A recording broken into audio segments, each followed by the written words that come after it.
Dios los bendiga, les habla Natalia Andrea Gutiérrez Pérez de la ciudad de Medellín, Colombia, para todos aquellos oyentes de habla hispana que nos están escuchando. Y hoy hablaremos de las consecuencias del abuso sexual. Y como en muchos de los programas que hemos hablado acerca del quebrantamiento sexual, hemos hablado del abuso sexual. Pero hoy tocaremos las consecuencias, hoy hablaremos de las consecuencias, porque sabes que lo más terrible del abuso no es el acto mismo, sino sus consecuencias. Y en varios programas hemos hablado de muchas de las consecuencias, como son algunos comportamientos que llevan al quebrantamiento sexual. Pero hoy hablaremos de todas las consecuencias. También sabías que el agresor sexual en la mayoría de los casos tiene una ventaja frente a su víctima, como puede ser la edad, el poder, la fuerza, que sea padre o madre, que tenga autoridad, jerarquía, como profesores, monitores, entrenadores, jefes, líderes religiosos o dueños de algo por lo cual puedan intimidar, que tengan quizás un arma, lo cual lleva a la víctima a ser manipulada y que no ofrezca resistencia. Y esto es lo que rompe con el diseño perfecto de Dios en las víctimas. ¿Sabes? Porque dejan de ver el resto de personas como iguales, a como que somos iguales, y en muchos de los casos se presenta proceso de sumisión. Y es ahí donde vemos, donde hemos visto que el abuso empieza a verse como el abusado, una persona que es víctima empieza a verse como un objeto sexual, con el cual puede hacer lo que quieran con ellos, verse como un objeto sexual. Sabes, una persona abusada en la infancia presenta una posición de guerra. Y esto lo podemos ver en muchos de los estudios, en muchas de las personas que hemos podido ver con abuso sexual. Y es en estos 2 años posteriores al abuso, donde se presenta síntomas como la vergüenza, hostilidad, ansiedad, asco, desconfianza, miedo. ¿Sabes? Aparte de todos esos eh, recuerdos, se presentan estos síntomas y esto es como una guerra en la mente y es como una guerra en las emociones. Y se hizo un estudio sostenido donde miraron los comportamientos entre dos grupos de víctimas, un grupo de niños golpeados y maltratados, los cuales presentaron una ira profunda, pero con el paso del tiempo, por eso se dice que fue un estudio continuado, la ira desapareció, pero con los niños abusados sexualmente se presentó una culpa y una vergüenza, cuya ira iba aumentando.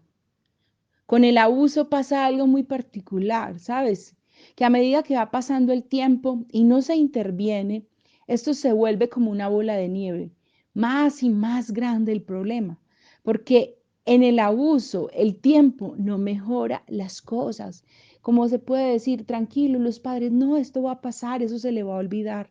No es así, es, es algo que es contraproducente y que el tiempo agrava si no se interviene.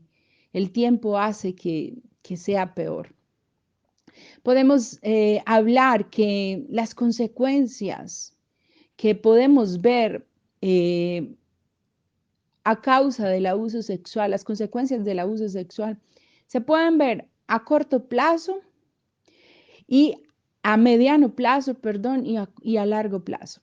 Las de mediano plazo se presentan en niños y adolescentes y esto lo podemos ver en varios tipos de consecuencias. Y la primera sería en esas consecuencias físicas, como son problemas de sueño, pesadillas, y esto lo vemos en la infancia y en la adolescencia, cambios en los hábitos de comida, que los cuales se presentan también en las dos etapas, en la infancia y en la adolescencia, pérdida del control de esfínteres, esto lo vemos en la infancia.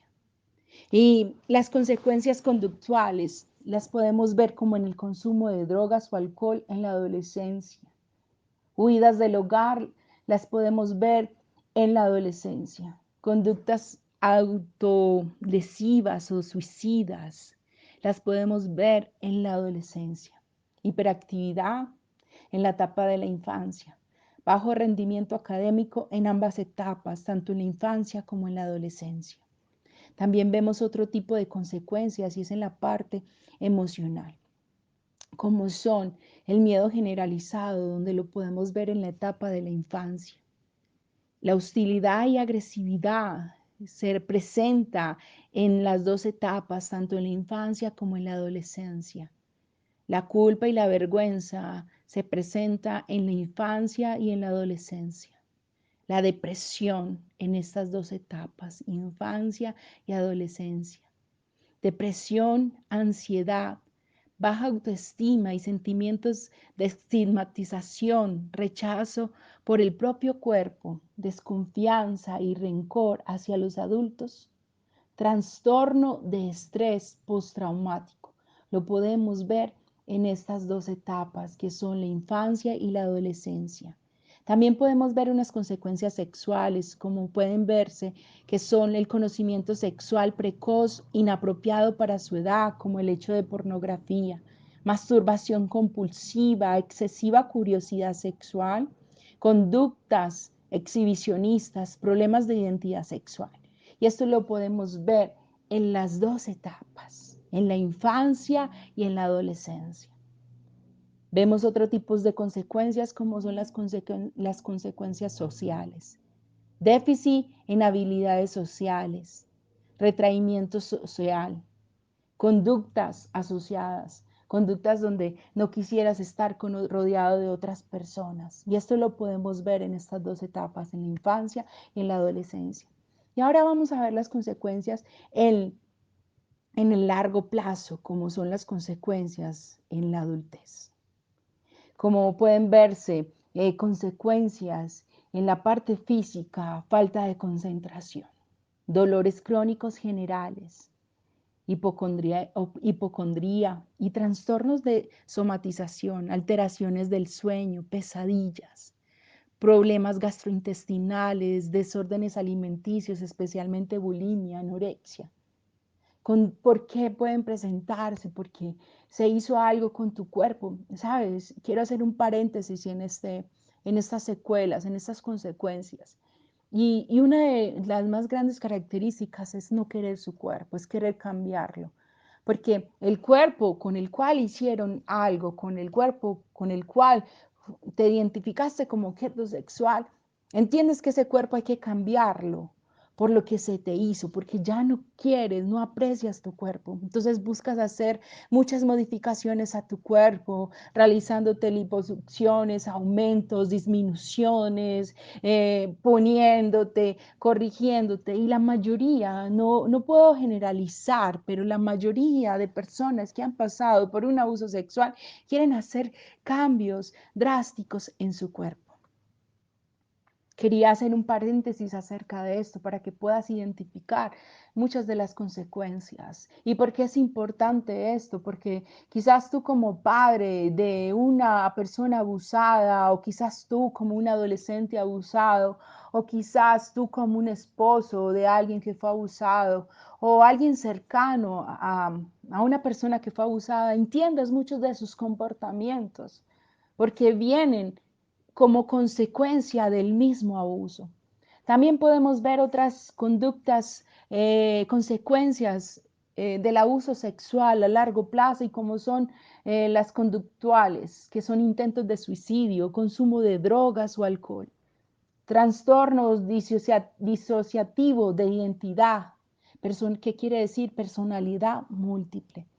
Vemos otras consecuencias emocionales como son la depresión, ansiedad, baja autoestima, estrés postraumático, trastornos de personalidad, desconfianza y miedo a los hombres, dificultad para expresar o recibir sentimientos de ternura y de intimidad.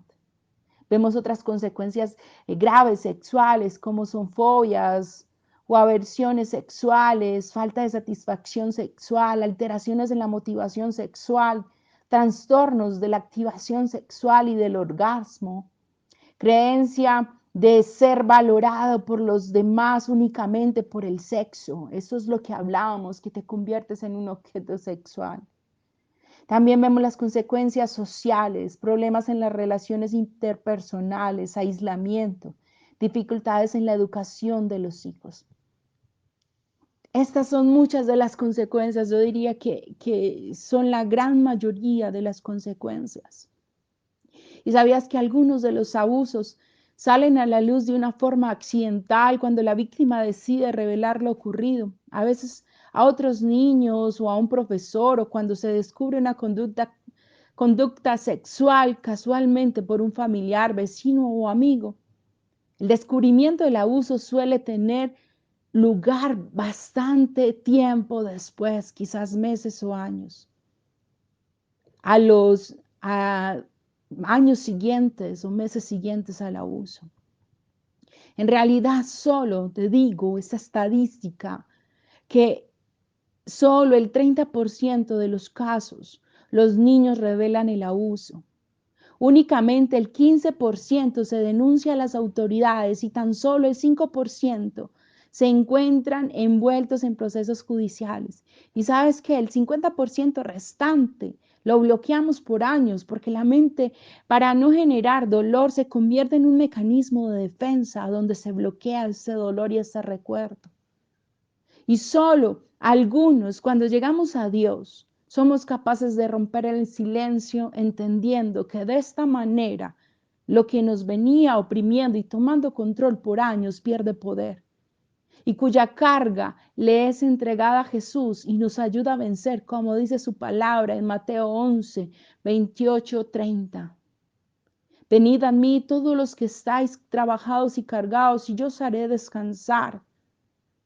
Llevad mi yugo sobre vosotros, aprended de mí, que soy manso y humilde de corazón, y hallaréis descanso para vuestras almas, porque mi yugo es fácil y ligera mi carga. Poder entregar esta carga del abuso, poder entregar este recuerdo que roba la paz, que genera ira, que genera ansiedad y todas estas consecuencias que enumeramos en este programa, de poder entregar todo eso negativo para que el Señor lo convierta en algo bueno y nos vuelva a su diseño original, porque sabes que el abuso viene, las consecuencias del abuso vienen por parte del enemigo, vienen por parte del diablo. Mas la restitución viene por parte del Señor para llevarnos a su diseño original. La idea de estos programas acerca del abuso sexual es poder ayudar con la sanidad, que obviamente la da Dios completa y para siempre. Pero se requiere conocer del tema, reconocer cuando se presenta un abuso sexual, contar con las herramientas correctas como son terapeutas, profesionales, líderes o víctimas que lograron superar el abuso y sus consecuencias con la ayuda del Señor, evitando hábitos, comportamientos, muertes, fracasos, amarguras, una vida llena de frustración, odio y resentimiento, que eso es lo que genera las consecuencias. La idea es que puedas ser tratado. La idea es que puedas intervenir esto cuando te des cuenta. La idea es que dejes que Dios remueva esto. No es fácil. Y tampoco te digo que no va a ser doloroso. Sí lo va a hacer, pero cuando se entrega a Él es Él es el mejor especialista en ayudarnos a sanar. Dios los bendiga. Les habló Natalia Andrea Gutiérrez Pérez de la ciudad de Medellín, Colombia.